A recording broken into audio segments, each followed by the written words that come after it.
Hello friends, my name is JJ, everybody's favorite can-splainer. Now, I don't mean to alarm you, but did you know that there are other Canadians on YouTube in addition to me? Shocking, but true. And sometimes they even make videos about Canadian stuff too. I mean, not very often, but it does happen. And lately, a bunch of you have been sending me a one such video made by a one such Canadian. This video, entitled YouTube versus Canada, Bill C-11, from the channel A Dose of Buckley. By this point, I think that most of my regular viewers are at least somewhat aware of Canada's Bill C-11 and are probably also aware that it is something that I am pretty firmly against. My new friend Buckley's video, however, offers a somewhat more moderate take on the whole thing and argues that hardcore critics like me are being unduly alarmist. And I do respect Buckley's contrarian energy here because I do think that we should generally be skeptical whenever everyone seems to be all thinking the same way about a political issue. Certainly, C-11 discourse here on YouTube has been pretty one-sided in terms of how much everyone is hating on it. So let's take a look at what Buckley has to say and see if he is making any fair points. Am I, in fact, being too much of a fearmonger?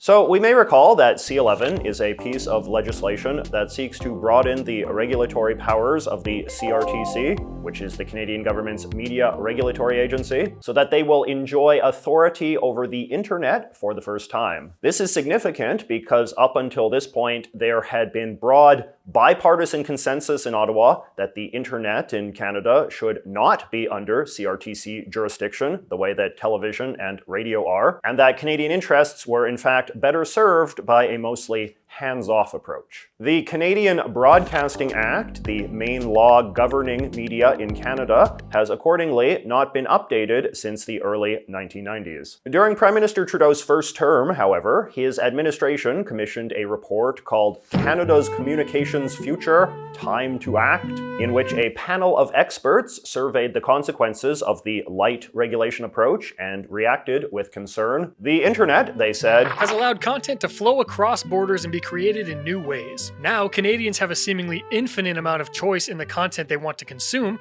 and creativity is being harnessed in ways Parliament could not have predicted. The new open global communications environment creates opportunities for Canadian content on the world stage, but also poses challenges at home with respect to the creation of and access to Canadian cultural content, as well as reliable news and information content. Parliament, the report's authors concluded, should therefore pass legislation to bring all those providing media content services to Canadians, whether online or through conventional means, whether foreign or domestic, whether or not they have a place of business in Canada, within the scope of the Broadcasting Act and under the jurisdiction of the CRTC. One specific passage from the report that might be of particular interest to us went like this. Great content is more likely to be produced if upfront investments are made in development. However, great content will not necessarily be found unless it is promoted. The volume of content available to audiences has exploded. YouTube alone uploads some 500 hours of content every hour, while Spotify offers some 50 million songs with tens of thousands added daily. This abundance makes it challenging for Canadians to discover Canadian content. For these reasons, we agree with stakeholders who submitted that the legislative framework should also set out objectives regarding the discoverability of Canadian content.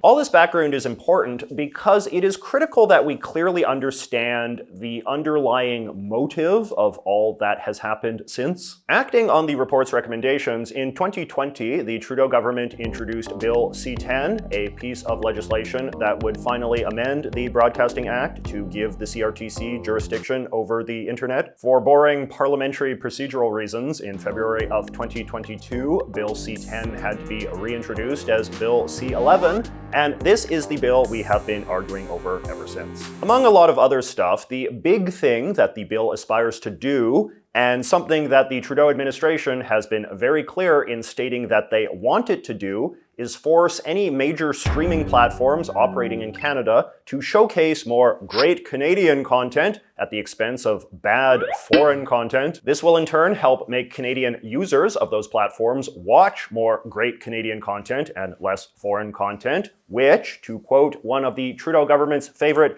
catchphrases, is seen as an essential way to safeguard Canada's cultural sovereignty. Now, Bill C-11 has proven a very controversial project, clearly much more controversial than the Trudeau administration anticipated. The first chamber of the Canadian Parliament, the House of Commons, debated the bill for almost 5 months before finally passing it in late June. The Canadian Senate then subjected it to what has been described as the longest ever study of any piece of legislation in Senate history, holding 31 different committee meetings with 138 different witnesses, including me. Now, for those who don't know, the Canadian Senate, which is not elected, is notorious for being a bit of a rubber stamp on proposed laws. So for them to care this much reflects just how contentious this legislation has become. The Senate has now offered 26 amendments to the bill, which will have to be considered by the House of Commons before it gets final approval, which is unto itself pretty unusual. Proposing amendments to legislation is basically the only substantial thing the Senate ever does in the Canadian system, and even then, only rarely. Of the 262 bills passed during Prime Minister Trudeau's time in power, C-11 will be only his 24th to face proposed amendments from the Senate. The fact that the politicians have been slow-walking this bill is particularly reflective of the amount of opposition to it that has been generated by many Canadian online content creators. This site has been ground zero for much of this, in part because many Canadian YouTubers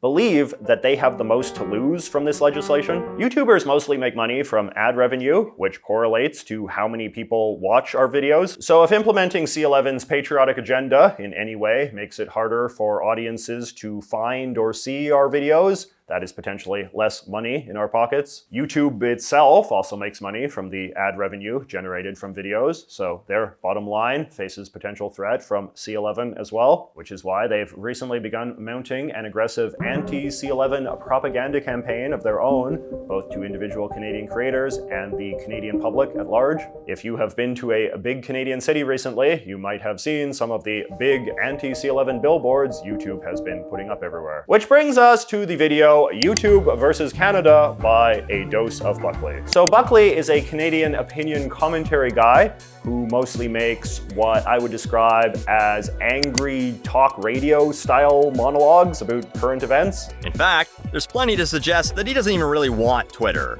that this whole thing's a pump and dump scheme, or more pettiness to just try and destroy a company that he thinks wronged him in some way. He actually reminds me a lot of some of the guys I used to listen to on the radio when I was first getting into politics. Even though he doesn't appear on camera himself, he is very good at drawing you in with the confident and charismatic way that he speaks. I haven't watched enough of his stuff to have a super clear understanding of his politics, but I would say he aspires to be a blunt voice of nonpartisan sanity in a crazy, polarized world. His C-11 video certainly seems motivated by this mindset. He views all of this speaking out against C-11 as a bit hysterical, and is especially incensed that YouTube proper is making such a fuss about it. He does repeatedly emphasize that he does not personally support the bill on philosophic grounds. And let's just start this off by saying that I don't support it. Can I do that so I can throw this in your face later? I don't support it. I think every government should pretty well piss right off when it comes to trying to regulate online spaces. But the purpose of his video is more to expose the flaws of the bill's critics. So he's not pro-C-11 as much as he's anti-C-11. A big part of Buckley's argument is something that I have heard quite a few times from both C-11 supporters and anti-anti types alike, which is basically that YouTube's public awareness campaign against C-11 is extremely disingenuous and hypocritical. In their ads, YouTube has warned that Bill C-11 will make it harder for Canadians to discover videos that they want to watch, potentially subject the videos of Canadian creators to arbitrary suppression, and hurt the bottom line of those creators. And Buckley responds by basically saying, "Oh, that's rich coming from you, YouTube." First off, since when the did you care about me being able to build a sustainable business, as you constantly let the labels raw dog me for fun while ignoring fair use laws? Keep YouTube yours? When was it mine to begin with, Suze? When you were showing me videos called "Making the Stinkiest Chemical Known to Man"? When you were showing my videos to like a quarter of my actual subscribers instead of, oh, I don't know, all of them? Or when you were letting the labels block my videos without so much as a an email? If this is what mine looks like, Canada can have it. My rebuttal to this is basically that I just think hypocrisy is kind of overrated as a vice. Even if we accept the premise that YouTube screws creators in all sorts of ways by suppressing the popularity or discoverability or profitability of their videos, I don't think that that should lessen our skepticism of how government would use those same powers. Buckley has a bit of an exasperated, well, how much worse could it get tone, and I'm just willing to say I think it could, in fact, get a lot worse. So, full disclosure here, during the course of my advocacy on this issue, I have met with YouTube people several times and had meaningful conversations with them. Politics is all about forming alliances and coalitions, and I personally feel like this is an issue where my interests as a business and YouTube's interests as a business are clearly aligned, even though they might deviate elsewhere. YouTube is sort of like my boss, and I do think that with any employer, it is important to be able to distinguish your personal interests as an employee from the broader existential interests of your employer as a thing that you obviously want to see thrive and survive. Regarding the substance of Bill C-11 itself, I think that Buckley's contrarianism perhaps makes him a little bit too credulous about some of the bill's language. This is from the most recent draft of the bill. This enactment amends the Broadcasting Act to, among other things, A. Add online undertakings for the transmission or retransmissions of programs over the internet, as a distinct class of broadcasting undertakings. And B. Specify that the Act does not apply in respect of programs uploaded to an online undertaking that provides a social media service by a user of the service, unless the programs are prescribed by regulation. So, right off the bat, it does not apply to shit uploaded by users. A Dose of Buckley does not have to adhere to the Canadian Radio, Television and Telecommunications Commission. Now, what Buckley is reading here is actually just part of the bill's summary on the Parliament of Canada website and not from the text of the bill. But this isn't a very big dunk because there is in fact very similar text that appears later in the bill. But what matters most is that last little part of the bit that he read. Unless the programs are prescribed by regulation. In the actual text of the bill, right after this bit, there is a clause explicitly titled Regulations, which says that government can consider regulating user-uploaded programs after considering the extent to which a program uploaded to an online undertaking that provides a social media service directly or indirectly generates revenues, which would include the content of professional YouTubers like Buckley and me who make a living from YouTube ad revenue. This clause, 4.2, has been at the core of a lot of the controversy with the bill, precisely because it seems to contradict the government's various public assurances that user-generated content will not be targeted by the CRTC once they gain their new powers. But the CRTC has not denied that it interprets Clause 4.2 in this worrisome way. In a briefing to the Senate, the CRTC's lawyers said that they believe 4.2 empowers the CRTC with the discretion to include certain user-uploaded programs within the scope of the Act by regulation. It is also worth noting, and this is a point that I and other critics have made many times, that it doesn't really matter if user-generated programs are themselves directly regulated or not, so long as the platform they appear on is. The analogy I used in my committee testimony is that it is like promising to not regulate books while simultaneously regulating bookstores. Even if the bill promises to leave the YouTube algorithm alone, YouTube would still have to conform to obligations to prioritize and display certain types of content to Canadian users over others based on whatever rules the CRTC winds up decreeing. The entire motive of Bill C-11 is to regulate the so-called big players in the big tech space, whose avalanche of foreign content is imagined to be preventing the discoverability of great Canadian content. YouTube is undeniably one of those big players, and this site has been mentioned repeatedly and explicitly as a target by the Trudeau administration, which is why I don't take seriously a rather dramatic assertion that Buckley makes at one point that C-11 can't even legally affect YouTube at all, which is based on his really esoteric reading of the bill that I don't think anyone else really agrees with. But the point is, once you do in fact see YouTube as one of the existential challenges facing the survival of Canadian cultural sovereignty in the modern world, then the user-generated content of popular foreign creators, like say Mr. Beast, become part of the problem to be solved, which is why the CRTC would need the power to regulate the visibility of this type of content. The consequence, however, is that the videos of Canadian revenue-generating creators would get bound up in these calculations, as the government would have to come up with some sort of criteria to mandate the discoverability of the good Canadian videos